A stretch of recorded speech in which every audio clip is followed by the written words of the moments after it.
All right, so example 3. So we're going to use the graph to solve the equation. Same deal. You're going to graph each side separately and then see where they intersect. So let's take a look at this one. All right, so y equals x squared minus 4x plus 1 is going to be the red. All right, and then x equals x minus 2 is going to be the blue. All right, neither solution appears to correspond to a grid point, so you can use a table to get a more accurate result. So like that answer appears to be between 0 and 1. That answer appears to be between 4 and 5, right?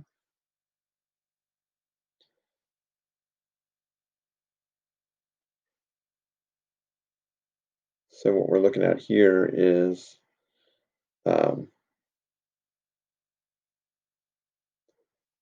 so that value there is between the x values between 0 and 1, and the y values between -1 and -2. All right.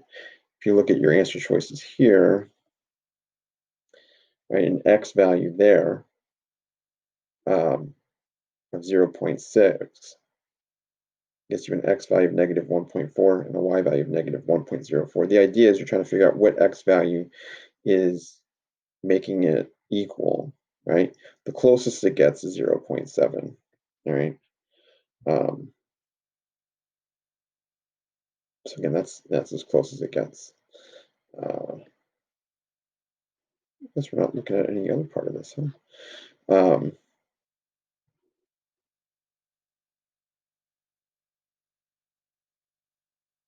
Oh, I see. I can open it up.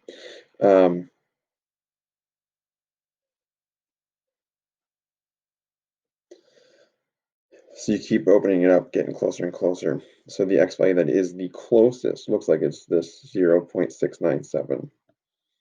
Okay. And that is the smallest difference. You're getting like 3 decimal places out. Um, ultimately, is this how you're going to do it? No, but it is a way to kind of back into an answer using a table with the graphs. Because the examples 1 and 2, like the numbers worked out perfectly, right? And that's the disadvantage of using a graph. If it doesn't work out perfectly, it makes graphing to get your solution, um, a little less ideal, I would say. Um, so, so the best thing to do if it's asking you to use a table, I mean, you can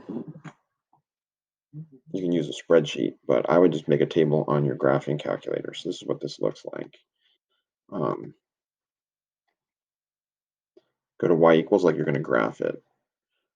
I have the first part of the equation on y1, the second part of the equation on y2, right? Then you're going to go to table, and you're going to scroll down. Right, I'm going to highlight 4 because it's saying it's between 4 and 5, right? So let's just start at 4. And what we're going to do is change the interval between the x's that we're looking at. So the first thing I'm going to do is just make it a tenth. All right. I know it says to go out to 1,000th, but that'll take too long if you do it all at once. So now I'm going to go and click on the one that's closest, right? So if I look at the y1 and the y2, like both sides of the equation, when it's 4.3, it is the closest.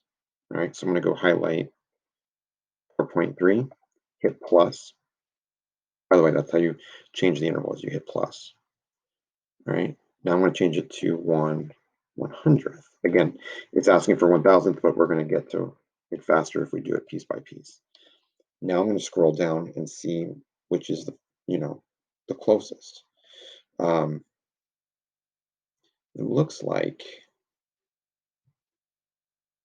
actually it's just 4.3, meaning like 4.30. So I think the second digit is going to be 0, because everything past that first line there, it's getting further and further apart. So now I'm going to hit plus with that just first one highlighted. And let's change the interval to 0.001, so 1/1000. Now, whichever one's the closest is going to be your answer here. So now we'll scroll down, and it looks to me like the closest one is 4.303, because at least it's the same digits out to the thousandth. I know there's an 8 behind there that would round up, whatever. It's not going to be perfect.